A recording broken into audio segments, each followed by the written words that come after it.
तो एक बार फिर से आप सभी का स्वागत है आपके अपने YouTube channel RB Mande academy पर। मैं राम भजन आप सभी का स्वागत करता हूं। साथियों, आरपीएससी द्वारा आपके लिए जो स्कूल लेक्चर की वैकेंसी है उसका नोटिफिकेशन कभी भी जारी कर सकती है और आपके लिए कभी भी आपको सरप्राइज गिफ्ट मिल सकता है। आज की इस वीडियो में मैं बात करूँगा स्पेशली कॉमर्स सब्जेक्ट के ऊपर, यानी कि जो आरपीएससी द्वारा स्कूल लेक्चर की जो वैकेंसी आएगी उसमें जो कॉमर्स सब्जेक्ट से जो स्कूल लेक्चर की वैकेंसी आने वाली है उसमें जो सब्जेक्ट का पेपर होता है कॉमर्स का, उसके ऊपर मैं बात करूंगा। इसमें मैं आपको ये बताना चाह रहा हूँ कि आपके जो सिलेबस में जो टॉपिक दे रखे हैं उनके मैंने 4000 प्लस एमसीक्यू तैयार कर रखे हैं हिंदी और इंग्लिश में, यानी कि बाईलैंग्वेज एमसीक्यूज और अच्छी क्वालिटी के टू द टॉपिक है। अगर आप इनकी प्रैक्टिस करके जाएंगे तो यकीन मानिए कि आपका जो भी स्कोर रहेगा उसमें आपके स्कोर में इजाफा रहेगा। अगर किसी भी स्टूडेंट को अगर इन एमसीक्यूज की नीड है तो वीडियो के डिस्क्रिप्शन में मैंने एप्लीकेशन का लिंक डाला है। आप उस लिंक के माध्यम से एप्लीकेशन में जाके आप अपना जो एमसीक्यूज का जो कोर्स है वो आराम से ले सकते हैं। इसके अलावा भी अगर आप प्ले स्टोर से अगर आप एप्लीकेशन को डाउनलोड करेंगे तो वहाँ से भी आप एप्लीकेशन में जाके आप अपना कोर्स ले सकते हैं। एप्लीकेशन का नाम है आरबी मांडे एकेडमी, यानी कि यूट्यूब चैनल, टेलीग्राम चैनल और एप्लीकेशन तीनों का सेम नाम है, आरबी मांडे एकेडमी। तो जैसा कि आपको स्क्रीन पर दिखाई दे रहा है, ये इस प्रकार से मैंने एमसीक्यूज रखे हैं। बाईलैंग्वेज है, यानी कि साथ ही साथ मैंने हिंदी और इंग्लिश दोनों में रखा है। एमसीक्यूज भी मैंने हिंदी और इंग्लिश में रखे हैं, ऑप्शन भी। तो इस प्रकार से आप देख सकते हैं स्क्रीन पर आपको दिखाई दे रहा है, जो जितने भी टॉपिक है उनके मैंने इसी प्रकार से एमसीक्यूज तैयार करे हैं। और हर टॉपिक के मान के चलिए एवरेज 90 क्वेश्चन, 100 क्वेश्चन, किसी किसी के 150 क्वेश्चन, यानी कि जो टॉपिक जिसका वेटेज ज़्यादा रहता है उसके मैंने 150 तक क्वेश्चन रखे हैं। और जो एवरेज टॉपिक है उनके मैंने 100 के आसपास एमसीक्यूज रखे हैं, है ना।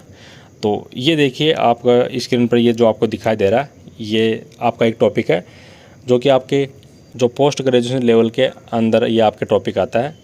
आपके सिलेबस को 3 पार्ट में बांट रखा है, senior secondary level, graduation level और पोस्ट ग्रेजुएशन लेवल। तो ये जो टॉपिक है ये पोस्ट ग्रेजुएशन लेवल का है, जिसका नाम है problem of Indian banking, central and commercial banking system और बैंकिंग सेक्टर रिफॉर्म्स। यानी कि इसमें जो मैंने एमसीक्यू जो डाले हैं उसमें मैंने कैसे रखे हैं कि प्रॉब्लम्स ऑफ इंडियन बैंकिंग, यानी कि इंडियन बैंकिंग की प्रॉब्लम क्या है। उसमें स्पेशली हम बात करते हैं सेंट्रल की, यानी कि अपने आरबीआई की क्या प्रॉब्लम है। और जो कमर्शियल बैंक होते हैं, भारत में कई सारी कमर्शियल बैंक है, तो आरबीआई के और कमर्शियल बैंक की क्या क्या प्रॉब्लम है, ठीक है। उसके बाद में जब प्रॉब्लम है तो उसमें करना पड़ता है सुधार, यानी कि रिफॉर्म्स। तो बैंकिंग सेक्टर रिफॉर्म्स है वो क्या चीज़ है और वो किस किस प्रकार किए गए हैं, इसकी मैं अक्सर वीडियो में भी काफ़ी अच्छे तरीके से पढ़ाता हूँ। और ये एमसीक्यूज है उसमें मैंने इन सारी चीज़ों को लिया है। जैसा कि आपको स्क्रीन पर दिखाई दे रहा है, इसमें पहला क्वेश्चन ये है कि भारतीय रिजर्व बैंक यानी कि आरबीआई के सामने मुद्रास्फीति प्रबंधन में एक प्रमुख चुनौती क्या है। तो इसका जो आंसर है वो ए आएगा, हाई फिस्कल डेफिसिट, यानी कि उच्च वित्तीय घाटा। यानी कि जो अपना आरबीआई है उसके सामने जो मुद्रास्फीति, जो महंगाई है, उसको मैनेज करने में सबसे प्रमुख चुनौती कौन सी है, उसका नाम है उच्च वित्तीय घाटा। तो आपका जो ये टॉपिक दे रखा है जिसमें ये जो सेंट्रल बैंकिंग है, पहले आपको इसी के इसमें एमसीक्यूज मिलेंगे, उसके बाद में फिर कमर्शियल बैंकिंग सिस्टम के जो एमसीक्यूज है वो रहने वाले हैं, और बाद में फिर बैंकिंग सेक्टर रिफॉर्म्स के एमसीक्यूज है। दूसरा क्वेश्चन आप देख रहे हैं, इसमें जो एनबीएफसी होती है उनको विनियमित करने में आरबीआई को किस समस्या का सामना करना पड़ता है।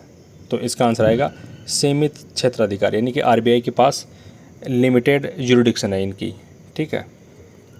ये आपका तीसरा एमसीक्यू है, आरबीआई की मौद्रिक नीति कार्यान्वयन में एक महत्वपूर्ण चुनौती क्या है। तो इसका आंसर आएगा फिस्कल डोमिनेंस, यानी कि राजकोषीय प्रभुत्व है। ये चौथा क्वेश्चन है, इस प्रकार से आप देख सकते हैं, है ना। ये सभी क्वेश्चन मैंने इसी प्रकार से रखे हैं। उसी प्रकार से आप ये क्वेश्चन देख सकते हैं जिसमें पूछा गया है कि किसी संपत्ति को एनपीए के रूप में वर्गीकृत करने के लिए किस मापदंड का उपयोग किया जाता है। देखो, एनपीए का मतलब होता है नॉन परफॉर्मिंग एसेट्स, यानी कि ये बैंक के अंदर होता है ये चीज़ें एनपीए वगैरह। तो देखो, यानी कि बैंक में जो एसेट्स होती है वो 2 प्रकार की होती है। पहले मैं आपको ये बताऊं कि बैंक में जो एसेट्स होती है वो क्या होती है। देखो, बैंक में जो पब्लिक होती है वो पैसा जमा कराती है, और बैंक क्या करता है उस पैसे को फिर पब्लिक को ही लोन के रूप में बांटता है। तो बैंक जिस पैसे को पब्लिक को लोन के रूप में बांटता है वो क्या है, बैंक की एसेट्स। और बैंक की जो एसेट्स होती है वो होती है 2 प्रकार की। कितने प्रकार की? 2 प्रकार की।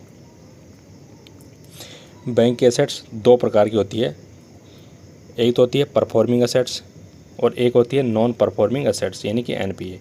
अब परफॉर्मिंग असेट्स का मतलब है यानी कि वो लोन जिसका टाइम पे पैसा बैंक को मिल रहा है, परफॉर्मिंग असेट्स, और वो पैसा जिसका जो मूलधन या फिर ब्याज है, यानी कि वो लोन जिसका जो मूलधन और ब्याज है वो 90 दिन तक बैंक को नहीं मिला, तो 90 दिन के बाद में वो लोन क्या बन जाएगा, नॉन परफॉर्मिंग असेट्स। और आप सभी जानते हो कि जो नॉन परफॉर्मिंग असेट्स है वो 3 प्रकार की होती है। एक तो होती है सब स्टैंडर्ड, एक होती है डाउटफुल और तीसरी होती है लॉस एसेट्स। ये मैं वीडियो के अंदर भी आपको डिटेल से पढ़ाता हूँ ये सारी चीज़ें। और किसी को वीडियो कोर्स भी लेना है RPSC स्कूल लेक्चर का सेकंड पेपर का तो आप ले सकते हैं, मैं वहाँ पर पूरी डिटेल में बात करता हूँ हर टॉपिक की, ठीक है।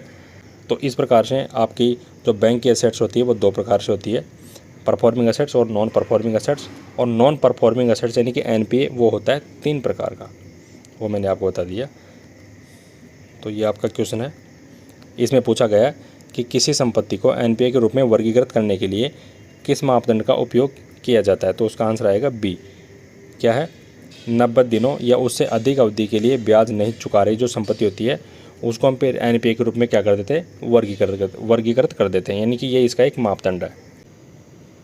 तो जिस भी स्टूडेंट को अगर नीड है इन MCQs की तो आप ले सकते हैं। और आपका ये जो देख लो सिलेबस है इसमें 3 पार्ट में बांट रखा है। पहला है पार्ट फर्स्ट यानी कि सीनियर सेकेंडरी लेवल, जिसमें आपके ये टॉपिक दे रखे हैं, principles of book keeping, subsidiary books, final accounts, adjustment entries, opening and closing entries, trial balance, rectification of errors, depreciation. तो इस प्रकार से आपके ये दे रखे हैं टॉपिक, है ना।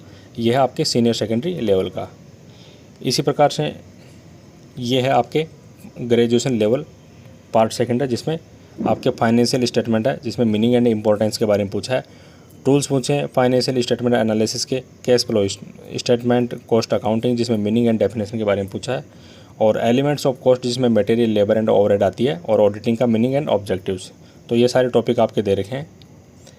और अंत में हमारा बचता है PG लेवल का, है ना, यानी कि पोस्ट ग्रेजुएशन लेवल। तो इसमें क्या टॉपिक दे रखे हैं, जैसे management accounting, working capital management, capital budgeting, business statics. तो ये सारे टॉपिक इसमें आपके दे रखे हैं ना। तो जितने भी टॉपिक है वो मैंने सबके टॉपिक वाइज MCQ तैयार कर रखे हैं, और किसी भी स्टूडेंट को नीड है तो आराम से ले सकता है। और लेने का तरीका मैंने आपको बता दिया कि वीडियो के डिस्क्रिप्शन में मैंने एप्लीकेशन का लिंक डाला है, आप लिंक पर क्लिक करके आप एप्लीकेशन में जाएँ और वहाँ जाने के बाद में आप अपना कोर्स ले सकते हैं। इसके अलावा आप दूसरा तरीका ये भी कर सकते हैं कि आप प्ले स्टोर से आप एप्लीकेशन को डाउनलोड कर सकते हैं। एप्लीकेशन का नाम है RB मांडे एकेडमी। जब आप RB मांडे एकेडमी उसमें सर्च करके डाउनलोड करेंगे तो आप सीधा एप्लीकेशन में पहुंच जाएंगे, उसके बाद में आप अपना कोर्स ले सकते हैं, ठीक है। तो आज के वीडियो में सिर्फ इतना ही, बने रहे चैनल के साथ। Thank you for watching this video. जय हिंद, जय भारत।